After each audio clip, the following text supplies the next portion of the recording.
இன்றைக்கி நம்ம சாய் கிச்சனில் அவளை வச்சு ஒரு வடை செய்யலாம். அதை எப்படி ஈஸியாகவும் டேஸ்ட்டாகவும் செய்கிறதுன்னு பார்க்கலாம். குழந்தைங்களுக்கு பிடிச்ச மாதிரியும் பெரியவங்களுக்கு பிடிச்ச மாதிரியும் எப்படி செய்கிறதுன்னு பார்க்கலாம் வாங்க. இது பண்ணுறதுக்கு ஒரு 2 கப்பு அவல் எடுத்துக்கலாம். இது வந்து ஒரு 200 கிராம் இருக்கும்.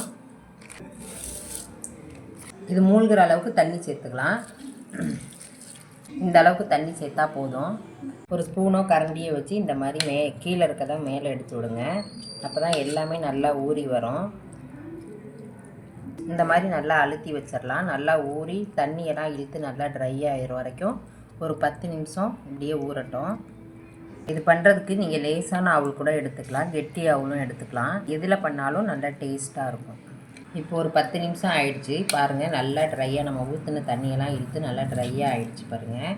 இப்போ கையில் தேய்ச்சி பார்த்தோம்னா நல்லா இந்த அளவுக்கு நல்லா மசிஞ்சிருக்கணும்.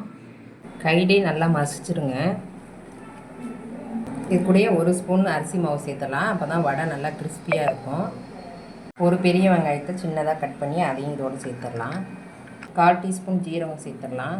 பொடியாக நறுக்குனா கருவேப்பிலை கொஞ்சம் சேர்த்துடலாம். கூடவே பொடியாக நறுக்குனா மல்லி இலையும் சேர்த்துடலாம். நல்லா வடை வந்து நமக்கு வாசனையாக இருக்கும். காரத்துக்காக பொடியாக நறுக்குனா பச்சை மிளகாயும் சேர்த்துடலாம். இந்த வடைக்கு தேவையான உப்பு சேர்த்துடலாம்.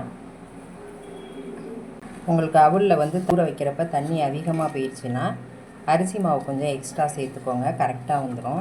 இந்த பாருங்கள், வடை பதத்துக்கு நம்ம இந்த மாதிரி பிசைஞ்சு வச்சுக்கணும். கையில் கொஞ்சமாக எண்ணெய் தடவிட்டு வடை ஷேப்பில் தட்டி எடுத்துக்கலாம்.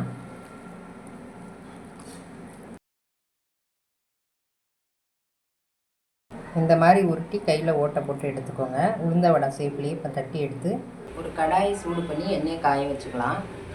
எண்ணெய் நல்லா சூடாயிடுச்சு. இப்போ பொரிச்சு எடுத்துக்கலாம்.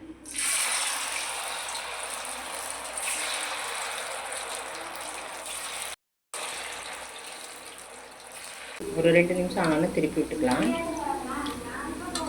நல்லா இப்போ கோல்டன் ப்ரௌன் ஆனோன்னு எடுத்துக்கலாம். பாருங்கள், நல்லா கலர் மாறிடுச்சு. இப்போ எடுத்துடலாம்.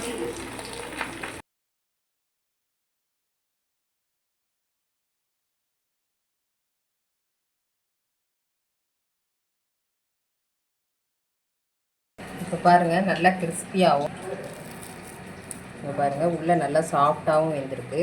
இது அவலில் பண்ணதுனால உடம்புக்கும் நல்லா ஹெல்த்தியாக இருக்கும். இதை நீங்களும் ட்ரை பண்ணி பாருங்கள். இந்த ரெசிபி உங்களுக்கு பிடிச்சிருந்தா லைக் பண்ணுங்கள், ஷேர் பண்ணுங்கள், கமெண்ட் பண்ணுங்கள். சாய் கிச்சனை மறக்காமல் சப்ஸ்கிரைப் பண்ணுங்கள். பாய்.